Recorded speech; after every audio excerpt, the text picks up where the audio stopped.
Ready? Okay. We're on. Oh. Thank you.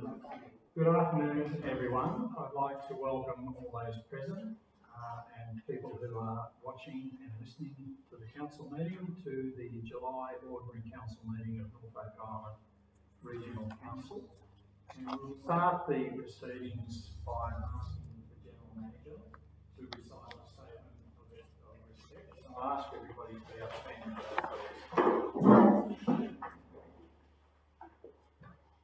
The Norfolk Island Regional Council promotes a climate of respect for all. We will endeavour to inspire in our community shared civic pride by valuing and protecting our unique culture and environment, both natural and built, for the current and future generations.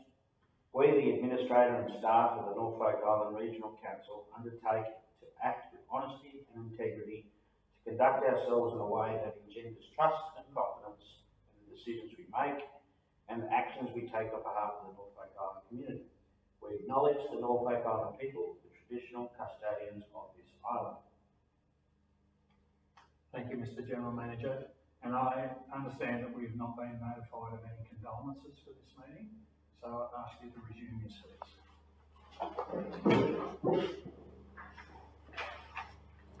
Mr. General Manager, are there any apologies? No. And any disclosures of interest? Yeah. Thank you. Then I'll move to item 5.1, which deals with the minutes of the extraordinary council meeting held on the 7th of June 2021. Mr. G. Before you, Administrator,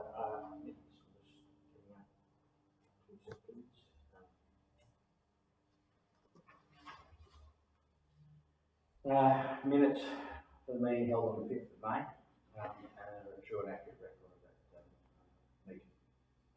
Thank you, and I have also checked minutes myself, so I resolve that the minutes of the extraordinary council meeting held on the 7th of June 2021 be received and the recommendations therein be adopted.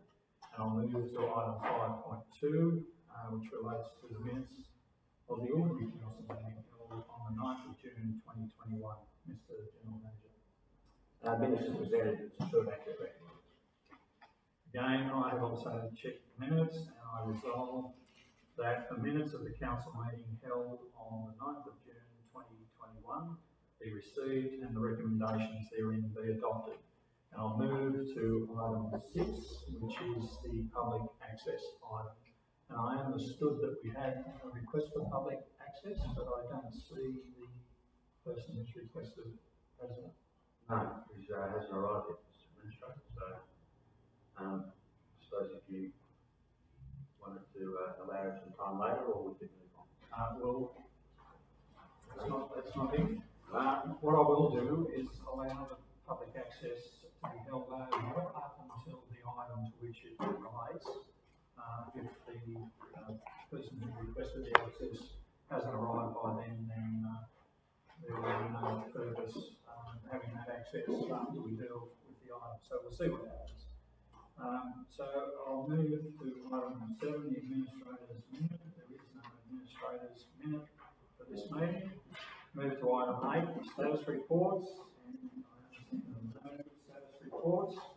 That brings us to item 9, which deals with the minutes of the audit committee meeting held on the 27th of May 2021.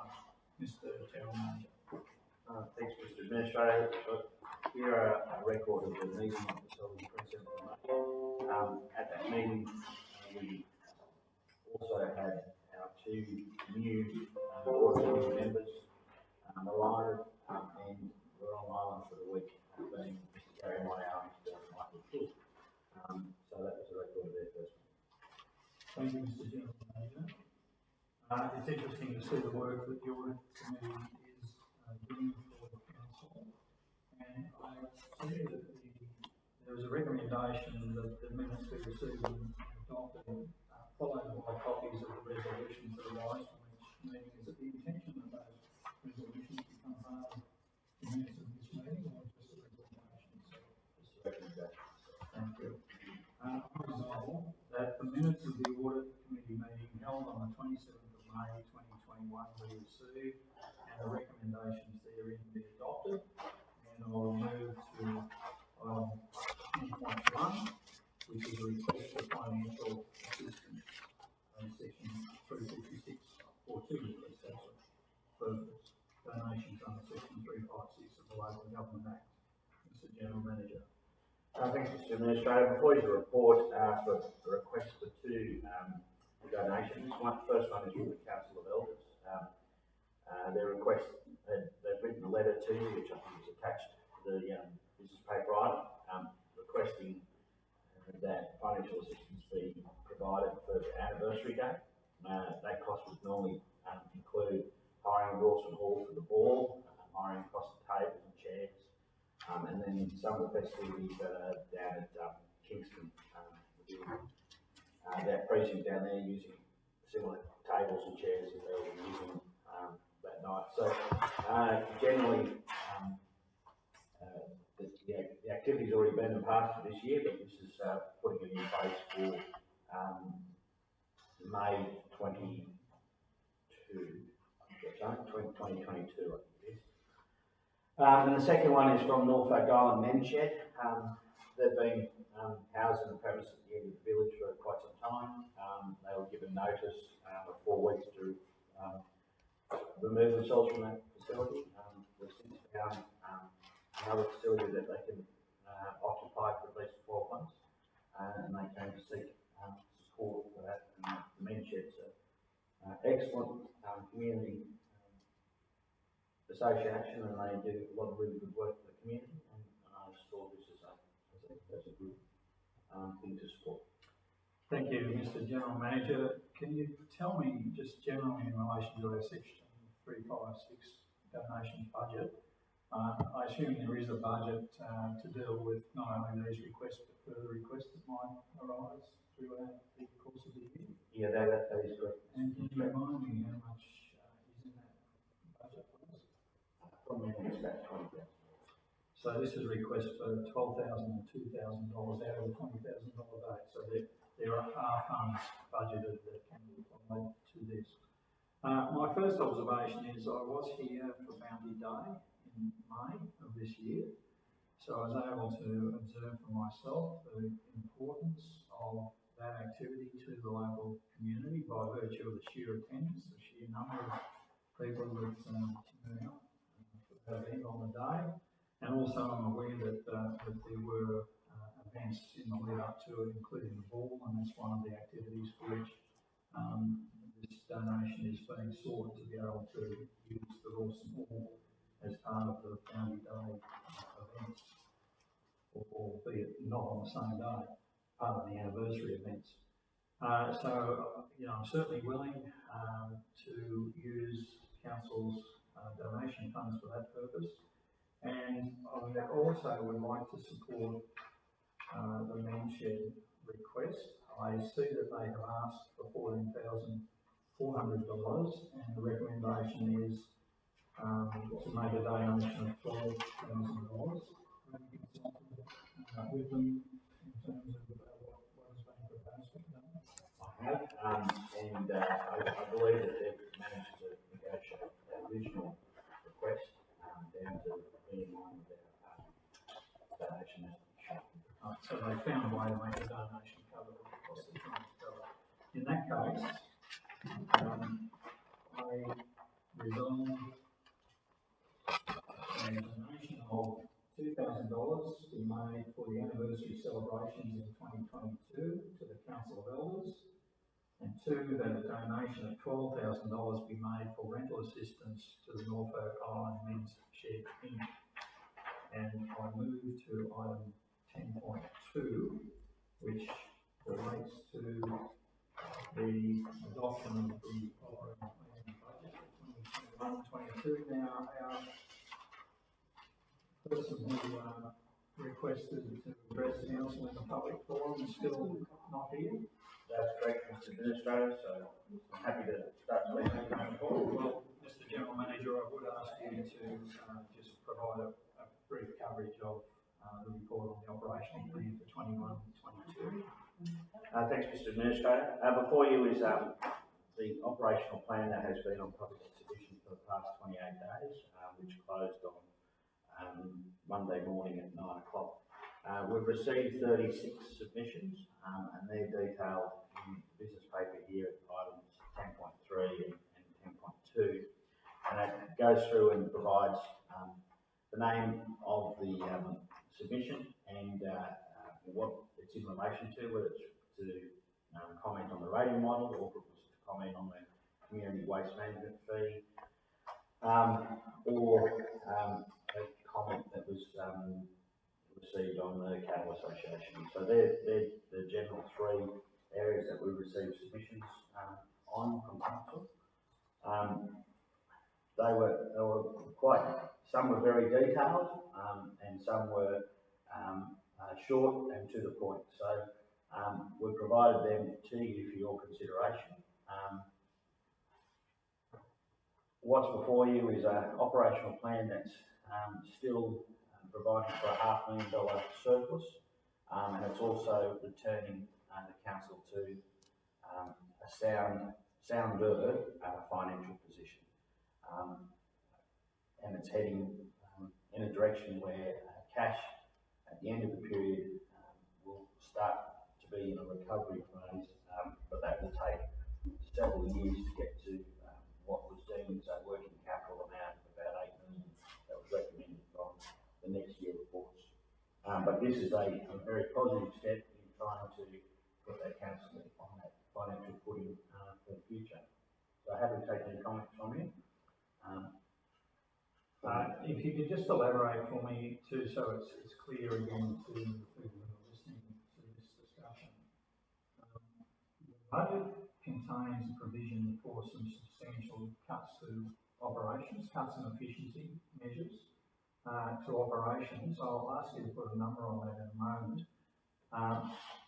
Those areas, or the areas of council's operations where those cuts are going to occur or where those efficiencies are expected to occur, have not yet been fully identified.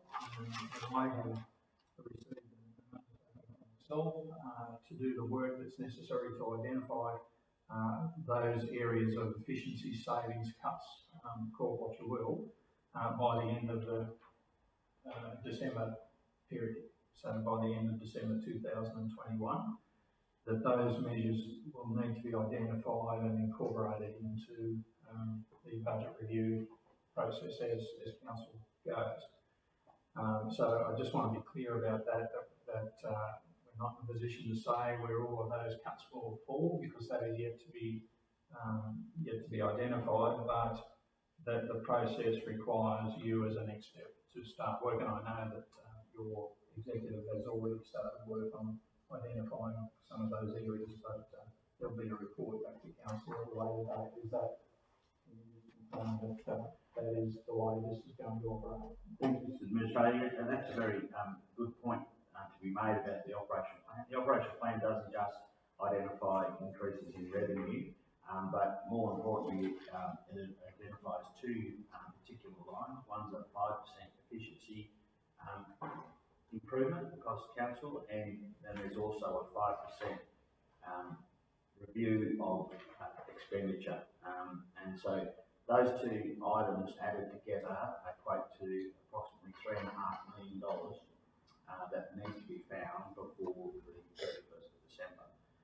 We've got a quarter review for the end of September, which will be presented in October, and the final one for the December quarter will be in January, February. So I need to provide to you before 31 December where that $3.5 million will be found in our operations across council.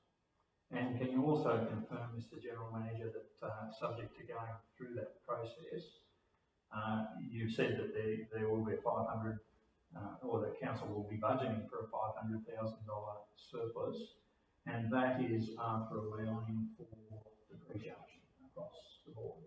This is the first time our budget that was presented to you is cash funding depreciation across all its business units. Thank you, Mr. General Manager.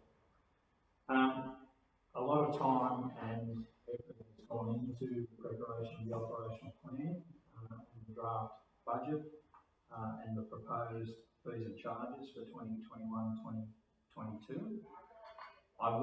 There's a lot of things I want to say about this process and what is going to happen, the key things that are going to happen as a result of the adoption of the operational plan and budget. Before I make any resolution on the matter, I've prepared a fairly lengthy statement so that I don't leave anything out, which I'm about to read to you, and which I'm going to request will be incorporated into the minutes of this meeting. It's fairly lengthy, so I just ask the people in the gallery to bear with me as I go through these matters. Council's in a difficult position, trying to rectify the parlous financial position it finds itself in, whilst not overburdening local residents and visitors any more than is necessary, so that council can recover sufficiently to meet the challenges that lie ahead. The transcripts of the recent public inquiry give considerable insight. They can contain repeated criticisms implied by the council assisting the Commissioner around the unwillingness of the elected council to address the revenue shortfalls that happened each year, despite the fact that they had power to do so. I'm conscious of this position, and I'm attempting to redress it for council.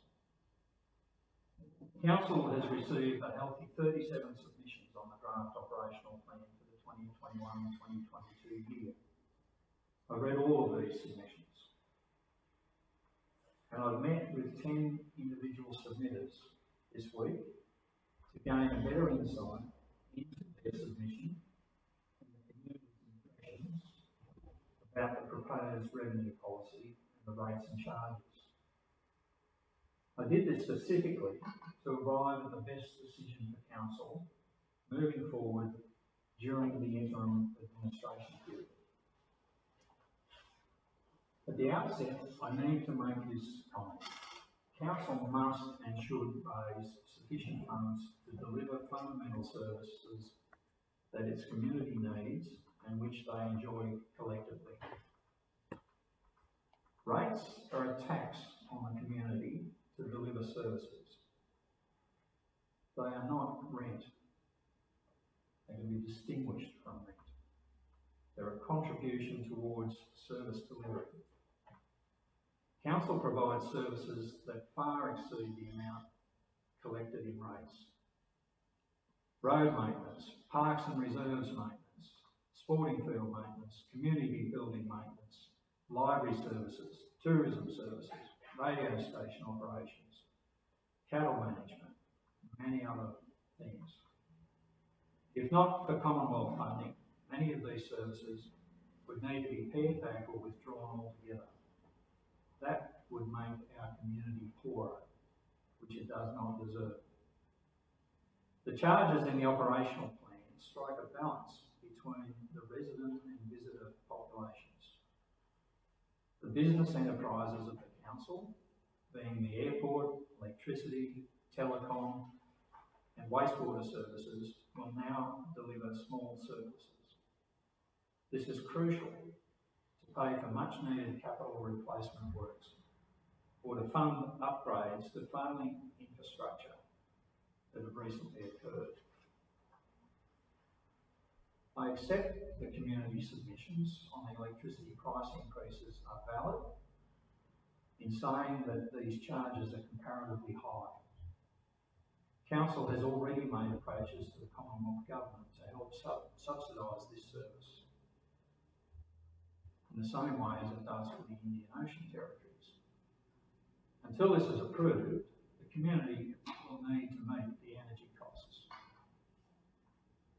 We are on the path to lower electricity prices within the next few years, but we first need to upgrade crucial systems such as smart meters and inverters, which are now funded in this budget, before we can turn the corner on cheaper prices. The most important part of this program upgrade is a review of the current moratorium on new solar systems being lifted later this year. An extensive report on this will be considered by Council in December 2021.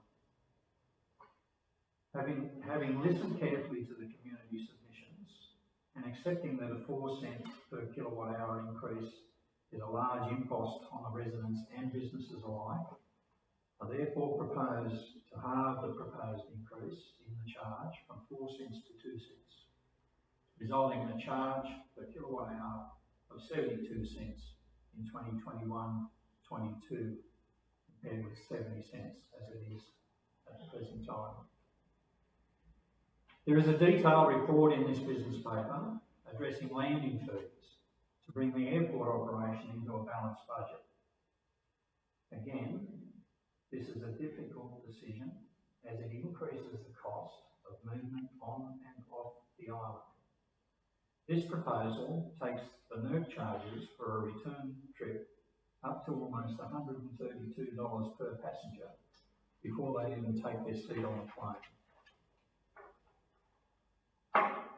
And it makes our airport tax one of the highest in Australia. But without it, the tickets would need to be subsidised. The decision beyond my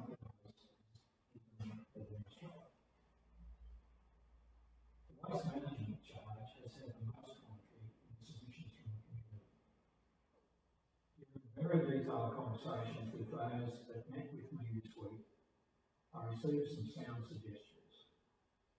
There was a strong focus on the efficiencies that Council could achieve by changing or improving our service delivery arrangements at the Waste Management Centre.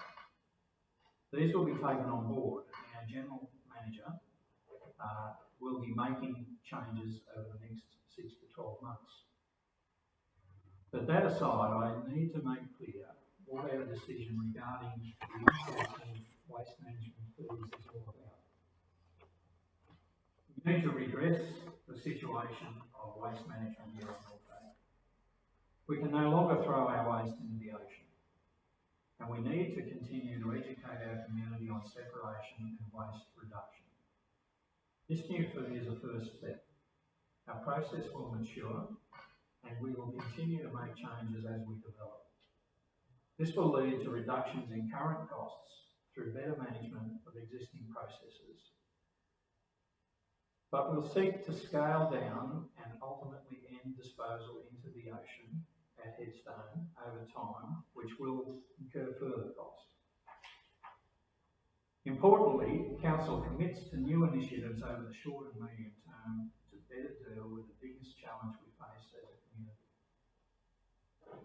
I want to make a couple of important points about the waste management system we are adopting today. It's designed to reward those residents and businesses that manage their waste effectively. The system is designed for those who do not use all their ticket allocations to seek reimbursement for any unused tickets. We encourage the community to do the right thing with waste management, innovate rather than find ways around the system. We can regulate in other ways, but we're trying to reduce our waste, not just find other ways of disposal. The second point is those that create more waste will pay more than just the waste management charge. Once they've used their ticket allocation, the user pay system kicks in further and more tickets will be required. During my meetings with submitters this week, a constant theme was raised around the levying of waste charges on a tourism sector with uncertain and at times low occupancy rates. I recognise that the ticketed cost of waste disposal has increased at the gate. In recognition of these factors, I intend to increase the allocation of tickets for accommodation businesses on payment of the community waste management charge by an additional 4 tickets per bed. This will assist accommodation businesses in continuing to utilise the Waste Management Centre to its fullest, or where occupancy and or waste generation is low, it will allow for a meaningful rebate on unused tickets. The most comprehensive submission I received around the waste management fee was from the ATO. They put a considerable amount of time and thinking into the submission. It was persuasive, and I want to publicly thank them for this. I also received a thorough submission from the Cattle Association about the increase of the cattle tag fee. The association represents the oldest industry on the island. Now, I appreciate the time they took to make representations to me. Although I seriously considered deferring the increase in this fee, on reflection, I could not find that sufficient grounds existed to single this fee out for any more sympathetic consideration than others that are proposed to rise in 2021-22. Like all the other fee increases I'm introducing to this year's budget, this fee increase is needed to partially offset the cost of council's operations. Although there are some historical implications, cattle growing is fundamentally a commercial enterprise, and after close scrutiny, I've decided that it should not be subsidised by the community. The clear message I received from the community through the submission process was a plea to reduce expenditure, from shutting services down, improving productivity, removing positions that are not needed, and outsourcing to locally based operations. I've done exactly this within the existing budget by setting a target for the general manager, as we mentioned earlier, to achieve a 5% efficiency gain and a 5% service review. This will be a very difficult challenge, equating to millions of dollars, as you've heard. It's one that's needed. While the revenue increases are across the board for 21-22, they represent approximately 1/4 of the value of the overall changes to the budget. Conversely, the proposed efficiency gains and service review represent 3/4 of the value of the overall changes. When reporting to the Assistant Minister, this approach will highlight that the organisation is doing most of the change program, the heavy lifting, which is long overdue. Finally, communication was raised by many people during my conversations. I recognise it's incumbent on Council to be open, honest and transparent in its dealings with the community. Whilst it may seem that we've been quiet on that front for the past few months, it must be highlighted that the public inquiry has consumed enormous resources to meet its requirements. The process consumed more than 750 hours of staff time. This is not an excuse, but rather just an indication of our focus for the past few months. With that process behind us, we will now focus on informing the community about the operational plan. At that point, I announced today that Council will be producing a monthly newsletter for the community that represents our focus on delivering news of Council projects, programs and information. In time, we'll also revamp our website and develop our social media platforms. We have a very full program ahead for the Council team, and one that will start to redress NIRC's financial position in line with the Assistant Minister's requirements of my appointment. I'll be writing to everyone who made a submission on the 2021-2022 operational plan and revenue policy to thank them for their genuine interest in NIRC's future success.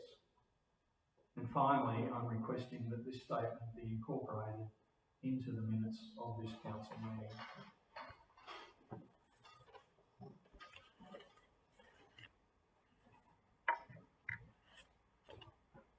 So, with that in mind, resolve in relation to item 10.2. Council notes the 37 submissions from the community received during the public exhibition period for the draft operational plan 2021-2022. 2. Council adopts the operational plan 2021-2022, including the fees and charges schedule, subject to the following amendments. These are in dot points. The first being the electricity charge we set at 72 cents per kilowatt hour for the 2021-2022 period. Second dot point is the accommodation businesses receive 4 additional tickets per bed to what was advertised in the operational plan. The third dot point is the decision to be made at item 12.2 of this business paper. So the plan is adopted subject to that decision, which is yet to be made. And 3, council holds an extraordinary meeting next week to allow the general manager time to seek advice on the making of the rates for the 2021-2022 period. And 4, that the interim administrators preamble to this item be incorporated into the minutes of the council meeting. Thank you, and I will move to item 10.3. I don't need any assistance with this, that one, Mr. General Manager. Item 10.3 was simply a late item added to the agenda to provide a further list of submitters who've made submissions on the operational plan, which were not available at the time of publication of the business paper. And there are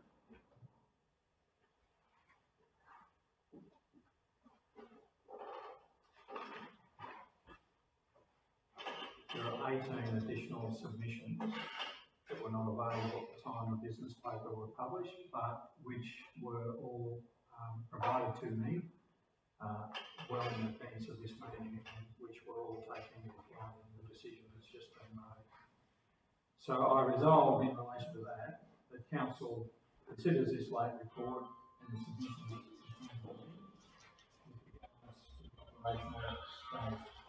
should change that. The council has considered this late report and the submissions contained therein with regards to the operational plan 2021-22. Move to item 11, which is reports from the manager of people and culture. I notice there are no reports under item 11. I move to item 12, reports from the manager of corporate and finance. The first being the general purpose financial statements for the year ending 30th of June 2020. Over to you, Mr. General Manager. Thanks, Mr. Administrator. I'll ask Manager Corporate Finance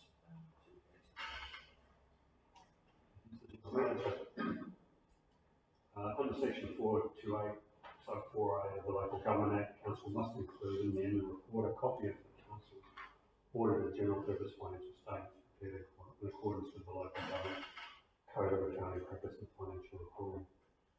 The draft 2019-20 annual financial statements were presented at the Council's extraordinary meeting on the 7th of June 2021. As required under that resolution and the Government Act, a public notice was published in the newspaper regarding the draft financial statements on Saturday, the 26th of June 2021.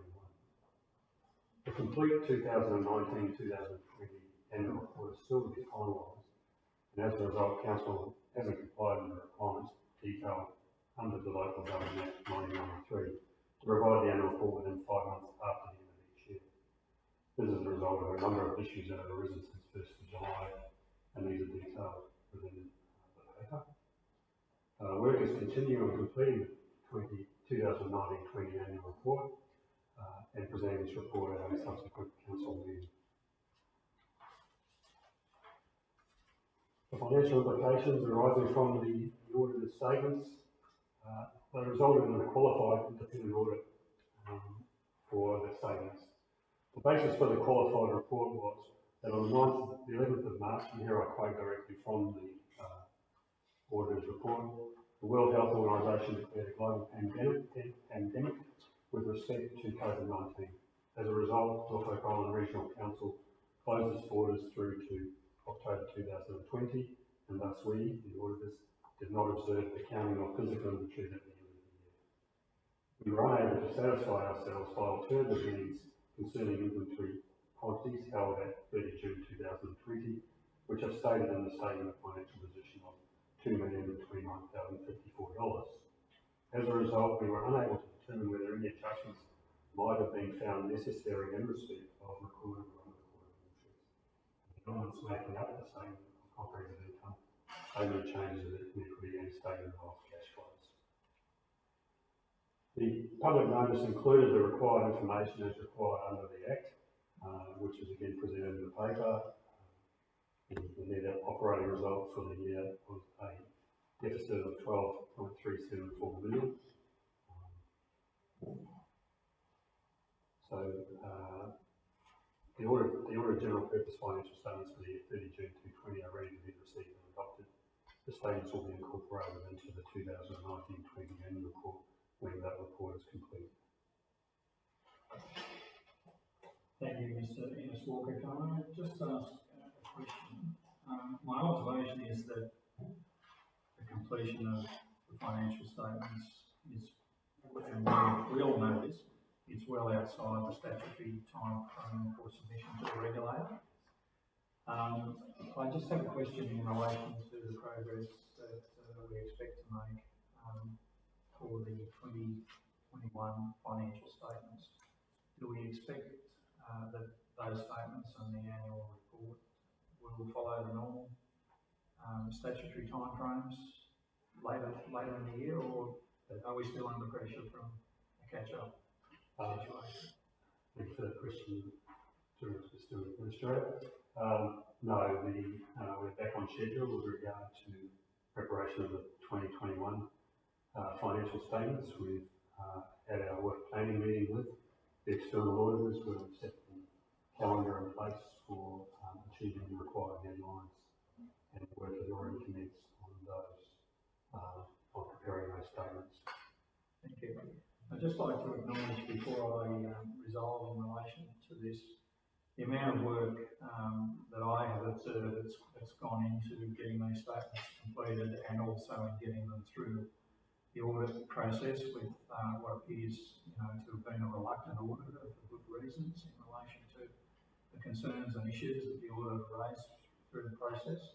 So, Mr. General Manager, I'd like to compliment you and the finance staff and your consultants that assisted with the compilation of the financial statements, and note that the process, by virtue of the decision that I'm about to make, the process for 1920 is now over, and you turn your minds to 2021. So Council's gratitude goes to you all for that. So I resolve that Council receives and adopts the audited general purpose financial statements for the year ended 30th of June 2020 as tabled in the separate attachment to this report. And I'll move to item 12.2, which relates to regular passenger transport fees for 2021-22. And you might remember in the earlier decision I made about the operational plan, that decision was subject to what occurs in relation to this item. Mr. General Manager. Thanks, Mr. Administrator. Before you to report that you requested at the May meeting, June meeting, where we placed before you the operational plan that had, we'd already set RPT fees for you. So we've gone away and done some more work, and I'll hand across to the Manager of Corporate Finance now to give you the details of that request from the June meeting. Thank you, Mr. Innes Walker. Administrator. Yes, as the General Manager stated, it was presented at the extraordinary council meeting, the budget, and he noted that where possible, services provided by council should be on a user basis, and or where council operates in a competitive market should operate on a break-even basis as a minimum. So existing airport-related fees have been reviewed, and a proposed increase in fees and revenue are detailed in the table in the paper. In summary, the increases were the proposed the regular passenger transport, a $10 increase per each embarking and disembarking passenger. That's increasing from the current $50 per person to $60. The fire service fee increasing the existing fee of $5.20 by 80 cents to $6. Again, per embarking and disembarking passenger. And the airport screening services currently $400 to be increased to $450 $50 increase per departure. If approved by council, it's proposed an increase in the airport fees be effective from the 1st of October 2021 for all air travel purchased on or after this date. This should provide travel wholesalers, airlines and visitors groups the opportunity to confirm existing bookings negotiated before the fee increase is implemented and or to amend their current pricing. Thank you. I covered the airport fees in the comments I made earlier in relation to the overall operational plan. So I won't repeat those comments. I acknowledge that this brings the airport service to a break-even position, which it is the desirable position in the context of what we are doing with council's budgets and fees and charges. So I resolve that Council 1 adopts the increase in airport fees from the 1st of October 2021 as follows. The airport fee increases effective from the 1st of October 2021 will be for regular passenger transport services per passenger in and out. Table A, item 1 of the regs. The existing fee is $50 and the new fee will be $60 from October 2021. The ARFFS fire services fees per passenger in and out, as per table A of item 9 of the regs 5.2, will increase from $5.20 to $6.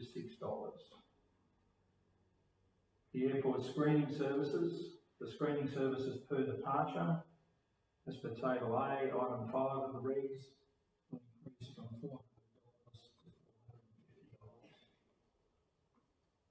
$450. 2, the council places the proposed fee increases on public exhibition for 28 days, asking for submissions on the proposed increases. And I'll move to item 12.3. The quarterly budget review statement as at the 31st of March, Mr. General Manager. Thanks, Mr. Administrator. Before you is the quarter for the end of 31st March 2021, and I'll ask the Manager of Corporate and Finance to give you the details of this report. Thank you. Mr. Administrator. Mr. Administrator, the purpose of this report is to present the Council's quarterly budget review as at 31st of March 2021, which outlines the financial performance of Council's operations and capital expenditure against budget with recommended variations. This is covering the period to 9 months for the year to 31st of March.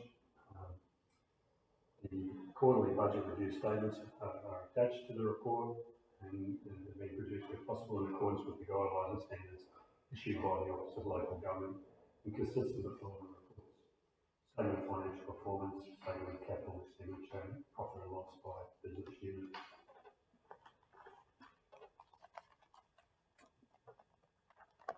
The external audit report for 2019-20, having now been finalised, has allowed Council to finalise the opening financial balances for the year 2000 from 1 July 2020.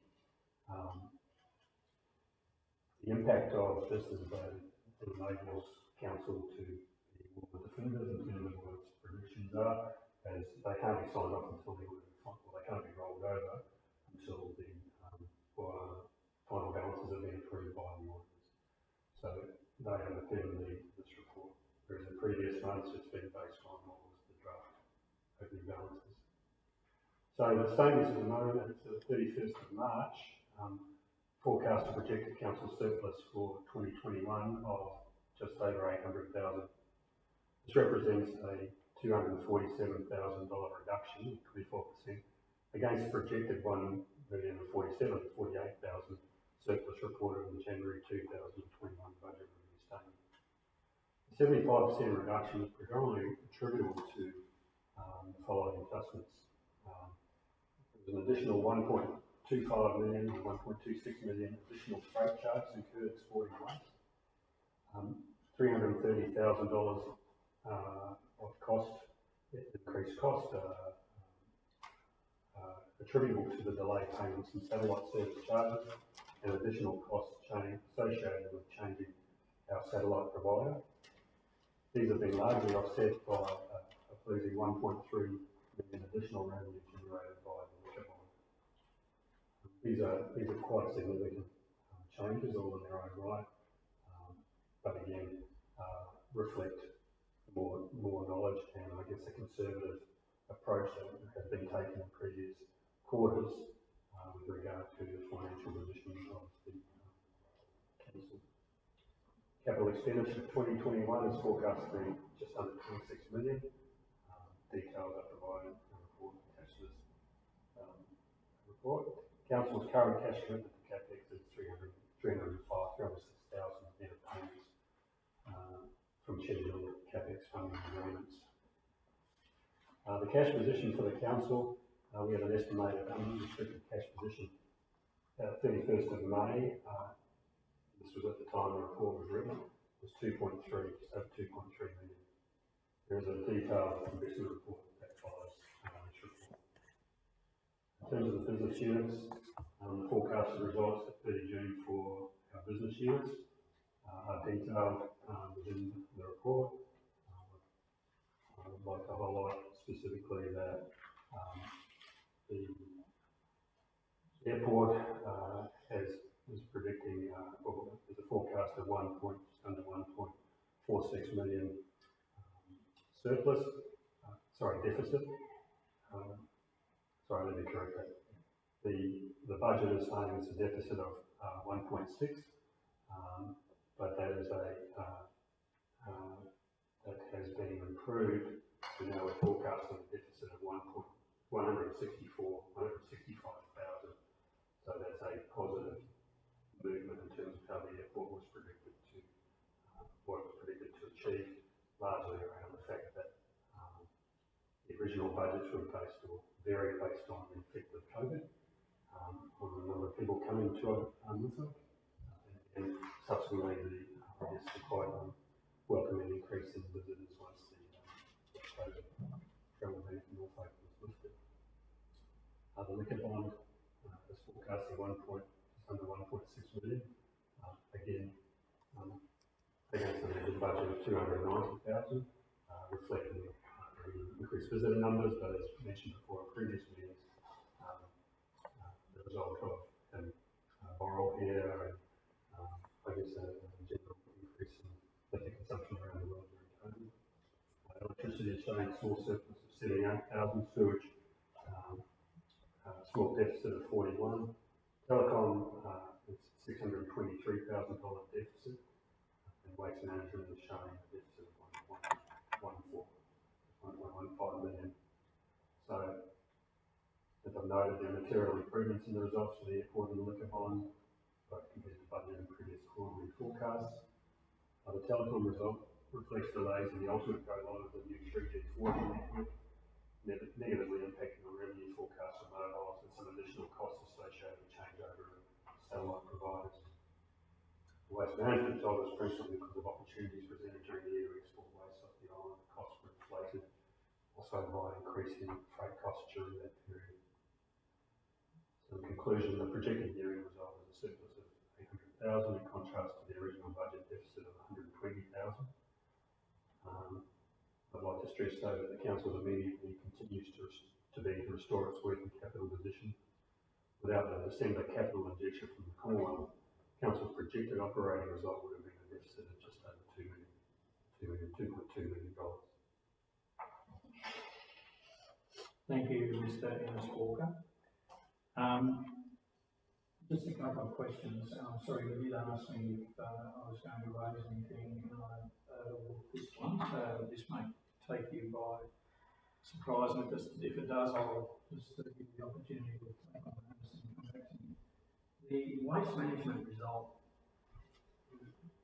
the report states that that was principally affected by opportunities presented during the year to export waste off island. At what point in the year did those opportunities occur? take that on notice, but predominantly when the barge came across that the council organised late last year, that the board itself to export. I'm interested in the process in terms of, there's going to be an additional budget expenditure. Was council consulted, the elected council, governing body consulted about that additional expenditure? Was it approved before you went ahead with that? I believe it was, but I can confirm it to, I can come back to you and take it on notice and provide proof. Okay, that'll be good. But I'm just interested in ensuring that we do follow the process and when we know something of that sort of significance is going to occur and take into account the questioning before the commissioner about decisions around spending. I just want to be assured that we have a process in place, something that was going to impact us by $1 million or $1.2 million. As the administrator, during my time in office, I would certainly want to know in advance to take into account what the final impact is going to be on council's position for the year. So thank you for that. I think it's important to point out that the operation plan that you have before you has sufficient funds in it to cover that extra expense, which is what wasn't in that budget. So that's an important point. I understand that. I'm just interested in how we just go from one position to another by $1.2 million, whether that was all went through the process and you explained you think you did, but you're going to get back to me. And can you just elaborate on the satellite charges and so on? That's for telecom. Yeah. Correct. Right. Yes, so as part of the changeover from the previous provider and our new provider of satellite services, there was a delay from when the original handover from each provider, from the original provider to the new provider, was delayed by 3 months due to some issues with 3G and 4G, and also with installing the equipment, fitting some equipment in. So what resulted is that I went back to the original, council went back to the original provider and said, could we please extend for another 3 months, of which they agreed to. However, the charge increased, so that contributed to a fair whack of the increased cost. There were a couple of invoices that had not been paid previously, had been accrued but not been paid, so they to the original provider. So, and the other thing too is that they're subject to payments from US dollars as well, so they're subject to fluctuations. We're endeavouring to ensure that we have a new agreement hedged. Right. Okay. Right. I resolve that council notes the 2020-2021 Q3 budget review statements, income statement and operating forecast, and statement of capital expenditure. 2, council notes that at 31 March 2021, the projected 2020-2021 year-end financial result is an $800,507 surplus.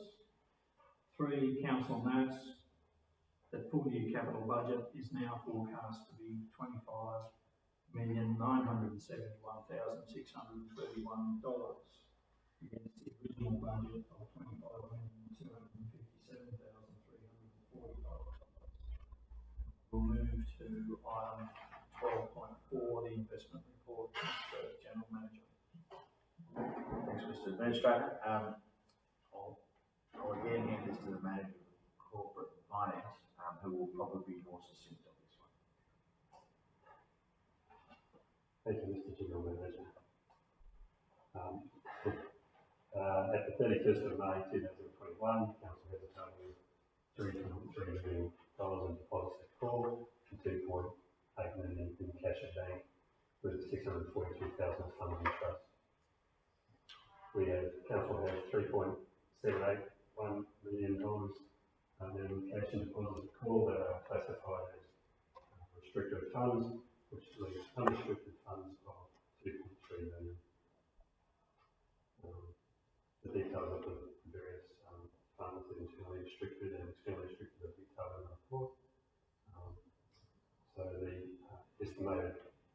equivalents that. So the estimated cash and cash equivalents at 30 June 2022 in the budget are 3.4 million. So our estimated cash position as at 30 June 2022 is cash at bank at 30 June 2021, which is 1.5 million. On-call deposits 3.33, total 4.739. So those are actual balances as at the 30 June. Right. So I'm just clarifying what our financial position is going forward into the new year.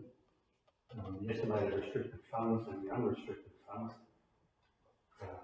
The restricted funds are based on what our existing restricted funds are. So we're about 3.8, leaving us with an estimated unrestricted funds at 30 June 21 of just under $1 million. With our annual net increase in cash as per the 21-22 budget cash flow, that's predicted to be just under 2.5, leaving us an estimated cash and cash equivalents at 30 June 2022 of 3.4 million. So is it fair to imply from that your estimates are based on the revenues and expenditures in the operational plan and budgets that we've just adopted? So notwithstanding the government's injection of $3 million and the cash surplus at the end of June 2022 of about $500,000. The total estimated cash and cash equivalents is still somewhat less than that. So, but for the bailout and but for the changed approach to budgeting, we wouldn't be in this position. Correct. So the message there for any incoming council is that the radical changes that we are making today by virtue of adopting the budget 2021-2022 will effectively keep us at line ball, and if not for the government injection of $3 million, if that had not happened, we would only have a few $100,000 of available funds at the end of 12 months from now. The assumption of the numbers that we've provided for the budget is... So if I can send a message today to any incoming council that might follow the period of the administration, it is critical that they adopt an austerity program such as has been made available to them today in order to break even and to survive from a financial position. Yeah. If they were not to do that, they would go back to the precipice and they'd be facing insolvency again. Thank you. So I will resolve that council notes the investment report for May 2021. I'll move to item 12.5, the scorecard on implementation of the external audit findings as at 30 June 2021. Mr. General Manager. Thanks, Mr. Administrator. Before you is the second scorecard that we've started. It shows progress on the implementation of 75 external audit findings, which are short to medium term, of the 113 that you adopted on the 24th of February earlier this year. Before you is a detailed report on how we're progressing on each of these external audit findings, but there's a table on page 61 that I've highlighted for you, and it shows what items have been completed, and to date we've completed 15 external audit findings, and there's 43 in progress, and there's 17 that we're yet to commence in the short and medium term. So given that we've been under particular stress with external operations such as the public inquiry, it's quite an amazing achievement by council staff to complete 15 and have 43 in progress of the 75. So happy to take any questions. in relation to this, because of the focus that we had on the operational plan, the other things that have been on the agenda for today's council meeting, what I'm proposing to do with this is go through this table with you. Yes. Offline, so that we can just examine how we see the progress. But in the meantime, I'm prepared to note the progress of implementation of these EAFs. So we'll resolve that council notes the progress of implementation of the 75 short to medium term EAFs as at 30th of June 2021. I'll move to item 12.6, which relates to external audit findings 91, 92, 94 and 107, the implementation of Asset Finder. Mr. General Manager. Thanks, Mr. Administrator. I'll ask the Manager of Finance to fly through on this one, and I might jump in. Mr. Administrator. I'll be very quick. So this report is just to provide an update on the progress of the implementation of the Council's new asset management software, Asset Finder. The management of assets and the asset register generally were a large focus identifying a number of the external audit findings, identifying that the Council needed to do a lot of work to update its fixed asset register, but also its management of the assets. So the first step for us in this regard has been to purchase the system and implement it. So in terms of where we're at, the council has installed or implemented all the assets into the new asset finder software, and the asset register is now as accurate as it can be in terms of the revaluations that have been done, plus other work that's been done on the asset register, specifically roads and the like. So this provides us, that's where we're at, and the report that goes with this provides a detail from the consultant or contractor who is assisting council to implement this. Thank you, Mr. Jing. You wanted to say something? Yeah, just one other thing. This is quite a considerable piece of work that has been undertaken. It actually contributed to the adopted operational plan today, where it actually provides now a very much more accurate depreciation schedule than we've had before. And there's still some work to go in this space. And in essence, this system will produce two other schedules, being a maintenance schedule and then also a capital work schedule, which will need to be a long-term financial plan. So we're on a pathway now of having very accurate data for some good decision making going forward. So those future plans will be informed by Correct. Okay. Well, it certainly sounds like progress on the asset management front. So I resolve the council note receipt of the report on the implementation of council's new asset management software, Asset Finder. I move to item 13.1, which is the report on North Island liquor bond sales performance. Thanks, Mr. Administrator. Not much to add there, other than say that the sales for May and sales to date are both increased, and I think we touched on this in the financial reports earlier today. I notice under financial implications, there's a comment there that the latest shipping schedule includes a period of no scheduled services between October 21 and March 22. The shipping situation can only be described as an economic crisis and an emergency requiring immediate action. Can you enlighten me as to how you intend to claw this business out of that predicament? I think that's one of the biggest challenges not only the council faces, but the island businesses face. So whether it's the supermarket or building supplies or even animal stock feed, these are all considerable issues for us. The island administrator has a working group that are currently trying to address these challenges. It's very difficult for council really to be involved in this space because we've never been involved, in these services. They've always been commercially driven.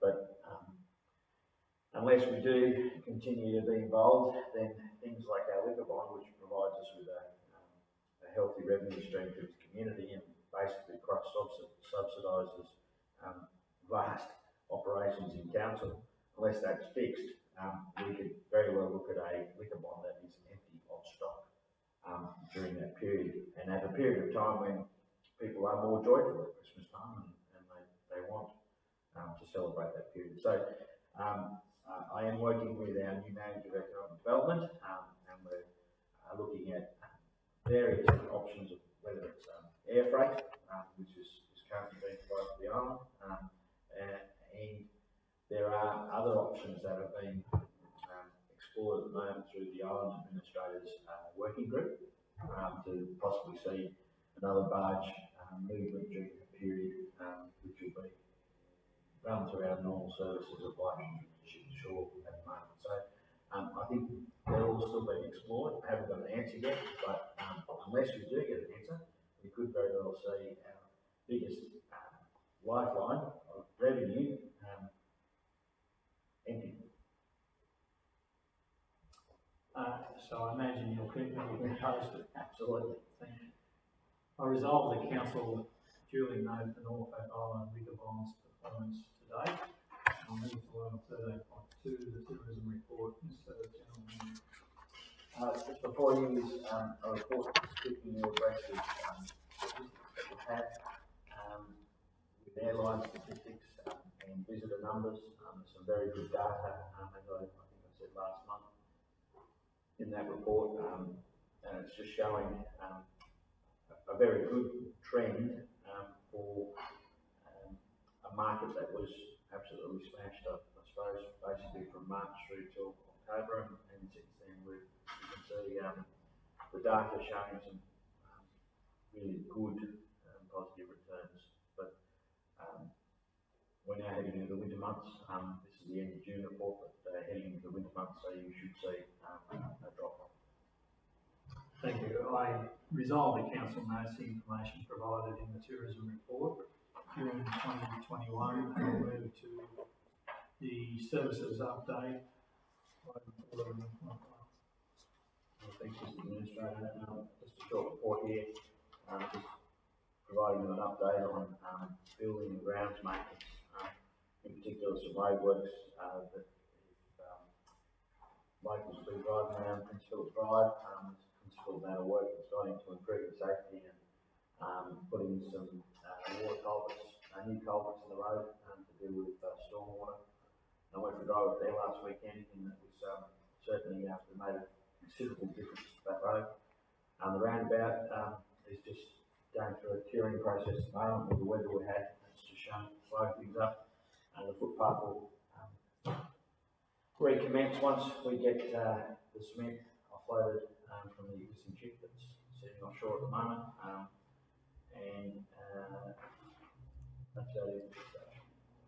I wonder if I can ask a question on Taylor's Road, the boulder removal. Is that's the road that runs from the Kingston area to back to town? Mm-hmm. And the work that was done as you're going in that direction from Kingston to town on the bank on the right hand side that we pass. Yes. It mentions stabilisation there. I'm just wondering if you can enlighten me as to what that stabilisation involves. It's not really evident on the there section mentions stabilisation. I'm just wondering. The removal of the boulder, fixing it up, it was quite an exposed boulder. I think we've got some pictures of it that we've also got on the council's website. But it was quite exposed, so I think that the actual work was to make it safe and stabilised, was to remove that boulder and quite a bit of dirt that was around it.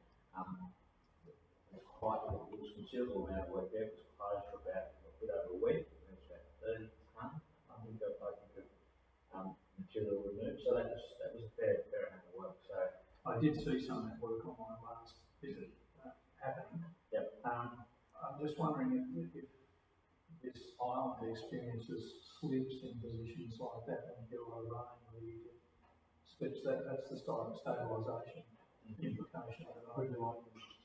I'm just curious as to what will hold that bank up if it becomes saturated. So, Miss River Australia, I'm not talking here from a technical position, merely passing on my knowledge of the work that went into preparing for that job. There was, as the General Manager pointed out, the work was intended to remove a large boulder, which there are, as I understand, several instances of where I think they call them floating rocks, sitting within hillsides and slipping during rain events. And that was the main concern for that particular part of the hillside on Taylor Road. There was discussions around what additional stabilisation work would be required to make that part of the hillside. There's a part of the hillside above it that was introduced in layman's terms, I think, laid back, so basically material removed from the top of the hillside to make that more stable. And I understand that the actual base of that hill will be more involved now to understand that there's a requirement for any further stabilisation works. It's been excavated to, from my knowledge, what's competent hillside, and it's not believed that there would be considerable erosion of that face from sitting in that. Thank you. Okay, I resolve that council notes the information provided in the report. I'll move to item 15.1, the planning and environment update. Mr. General Manager. Thanks, Mr. Administrator. I will pass this across to the Manager of Planning and Environment, just to run through his report. Thanks, Mr. Rick. Thanks, Mr. Administrator. So the report before you is the standard format, which includes planning and building approvals, updates on waste and environment, public health, and environmental protection and reserves. And if I just may point out a couple of key items within the report, given that we're at the end of June, the end of the financial year, it gives us an opportunity to look at the number of development applications and building applications that have been approved for the full financial year. I guess looking at the full year for FY21, we see that there were 60 DABAs approved compared to 48 for the previous financial year, and 14 building applications or building approvals only compared to 10 for the previous year. So that is an increase, I guess an indication of increased economic activity and development on the island. With regards to waste and environment, a number of people in the community would already be aware that we've had visiting academics from Monash University and the University of Newcastle, members of the environmental assessment team, as well as marine plastic solutions visit Ireland recently. In fact, they're still on Ireland at the moment. The environmental assessment is something that was commenced in late 2019, and it was intended to investigate a number of environmental areas for the island to help inform improvements to the way council can implement environmental policy and ultimately lead towards a population strategy. The environmental assessment team provided an update to the community on the 24th of June, Thursday the 24th of June, on that assessment, covering the areas of climate, hydrology, energy, biodiversity and food security. It's important to point out that the assessment report is still being finalised and be made available to the community, which will be in the future. It's proposed a summarised version of the report. Very much on the suggestions of committee members who attended that information session be provided or be developed and provided to the community, and we'll do that in a digital and print form once that report is finalised. There is additional information again with regards to the end of the financial year. We can see that our full waste export tonnages can be seen. So to summarise, for the full FY21 period, we have exported the equivalent of 563 tonnes of waste, covering a variety of waste streams, including residual waste, asbestos, waste oils, PVC plastics, aluminium, steel, lead waste, chemicals and cardboard.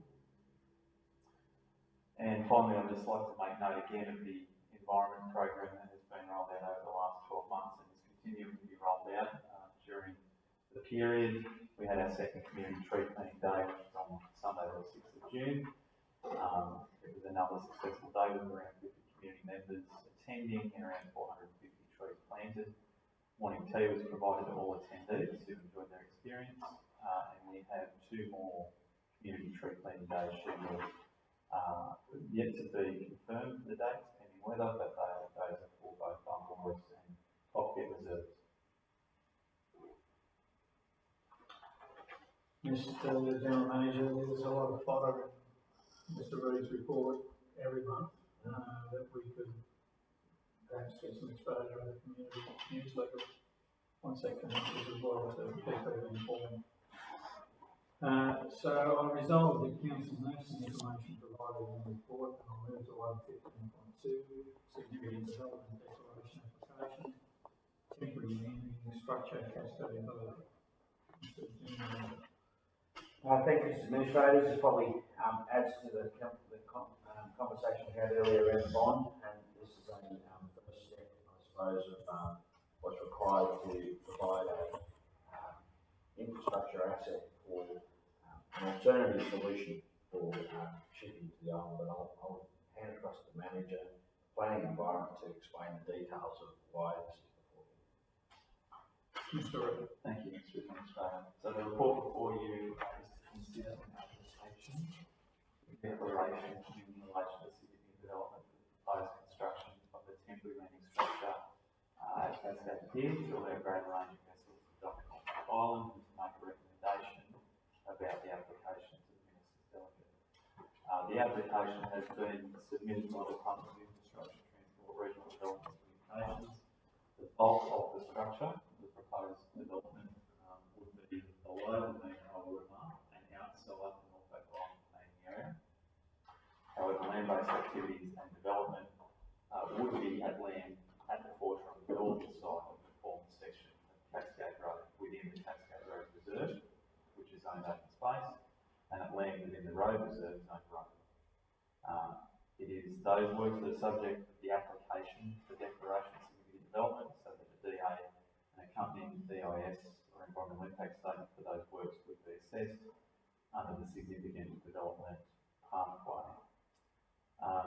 The proposed temporary landing at Cascade Port is eligible to be declared as significant development under Part 3A of the Planning Act, and is a type of infrastructure prescribed in Clause 15A of the Planning Regulations, which is ports and wharf facilities.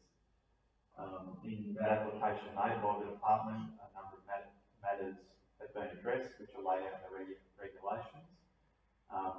The General Manager's consideration of those matters, which point to the significant development nature of the proposal, generally concur with the applicant's consideration and conclusion that the proposal is consistent with the concept of significant development.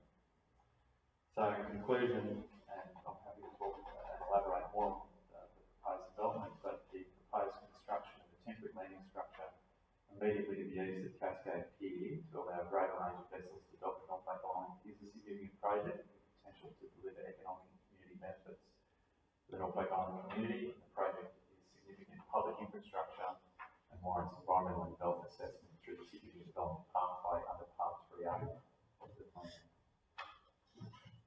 Mr. General Manager, I agree with the conclusion that you have drawn as a result of this report, that the application or that the project is eligible for a declaration as a significant development. So I'm going to resolve that 1, Norfolk Island Regional Council agrees with the General Manager's conclusions that the proposed temporary landing structure at Cascade Port is A, eligible for declaration as significant development, and B, based on the matters required to be considered under section 28D 2A to E of the Planning Act 2002 Norfolk Island, warrants declaration as significant development, and 2, pursuant to section 28C2 of the Planning Act 2002 Norfolk Island, the Norfolk Island Regional Council recommends that the proposed temporary landing structure at Cascade Port be declared significant development. And 3, pursuant to section 28C4 of the Planning Act 2002, Norfolk Island, the Norfolk Island Regional Council refers its recommendation to the Commonwealth Minister with the General Manager's report and any other relevant material.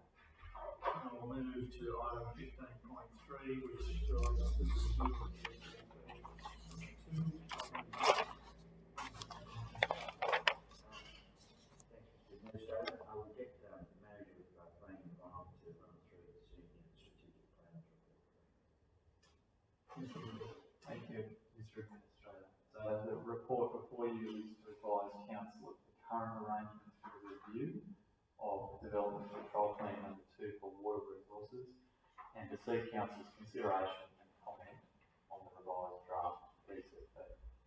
By way of background, DCP 2 for water resources came into effect in June 2011, and the purpose of that DCP, as specified in clause 4, is to ensure that the use and management of water resources will sustain physical, economic and social well-being of the people of Norfolk Island while protecting the ecosystems that depend on those resources, to protect waterways and aquifers from damage and, where practicable, to reverse damage that occurs or has already occurred, and to ensure that water resources are able to meet the reasonably foreseeable needs of future generations. The DCP aims to achieve its purpose by specifying minimum rainwater storage requirements and standards for effluent disposal systems, and by enforcing connection to the Norfolk Island sewer mains, a new development where connection is feasible. With regards to the review, it's necessary to review and update the DCP for water resources given the passage of time and circumstances, including the recent drought, which highlighted critical shortages in general water storage across the island and diminishing groundwater reserves. Recent research and reports that demonstrate changes in rainfall patterns and a decline in total annual rainfall. Results of water quality tests and monitoring at various sites that indicate a decline in water quality likely related to less than optimum effluent disposal systems and management, and acknowledgement of the need to upgrade and potentially extend the sewer mains, and where that is not possible, to improve on-site effluent disposal management by requiring implementation of more effective systems. DCPs provide greater detail than what is shown in the Norfolk Island plan, such as for specific use or development or design and citing on specific planning requirements, and must be consistent with the Norfolk Island plan. The Minister initiates the preparation of the draft DCP, including amendments to a DCP, and invites public comments on the draft DCP. A draft DCP must be available for public inspection for at least 28 days, after which the Minister may approve the draft DCP or decide not to proceed with the draft DCP. So in conclusion, following Council's consideration of the draft revised DCP 2 for water resources, it's proposed that the draft DCP be referred to the Minister's delegate with a recommendation to prepare a draft DCP to review the DCP for water resources and to invite public submissions on the draft. Thank you, Mr. Reid. Mr. General Manager, I'm just wondering, in terms of urgency, if this will be held over until the extraordinary meeting that we're proposing to hold next week, and in order for Mr. Reid to give me a more thorough briefing on the DCP itself, I would just like to go through it and get a better understanding of its contents. I require to consider the provisions of the DCP. I've read through it, it looks okay to me, but I'd just like an opportunity, given the other priorities that we've had this week. If it only delays it for a week, is that going to be here or there? No. Okay, then I resolve that this matter be held over to the decision at the extraordinary council meeting to be held next week. Thank you. And that brings us to item 16, if I'm correct. Reports from the Manager Customer Service. On that, there are no reports. I also have notice in relation to item 17, there are no notices of motion. In relation to item 18, there's no urgent business for that notice. No, there isn't. That brings us to item 19, confidential matters for discussion. There are two matters. Mr. Administrator, if, unless you have, specific questions, for those confidential matters, there's probably no need for you to go into confidential session if you intend to adopt, those reports. Okay, so in terms of the resolution to adopt those, can you just give me the wording, please? Yeah, so,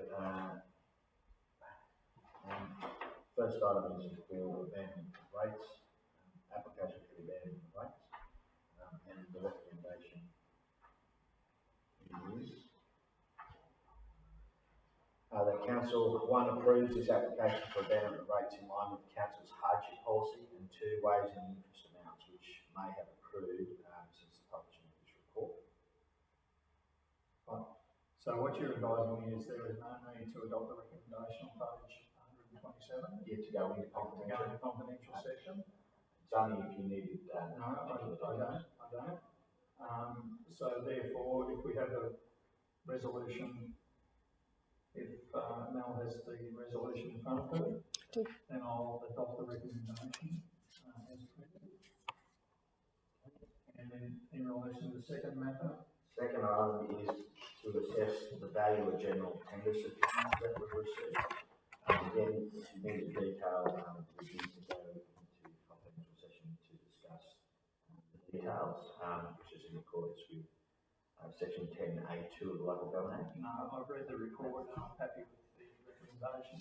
Okay, the recommendation is that council requests that the minister reappoint Paul O'Kelly as Valuer General for Norfolk Island until 30 June 2022. I resolve that the recommendation be adopted. In the words of the agenda. So that brings us to item 20. There are no questions for the next meeting. Brings us to item 21, the close of the council meeting. Mr. General Manager, is there any other business before I close the meeting? Then I declare the meeting closed at 3:27 PM and thank everybody for their attendance.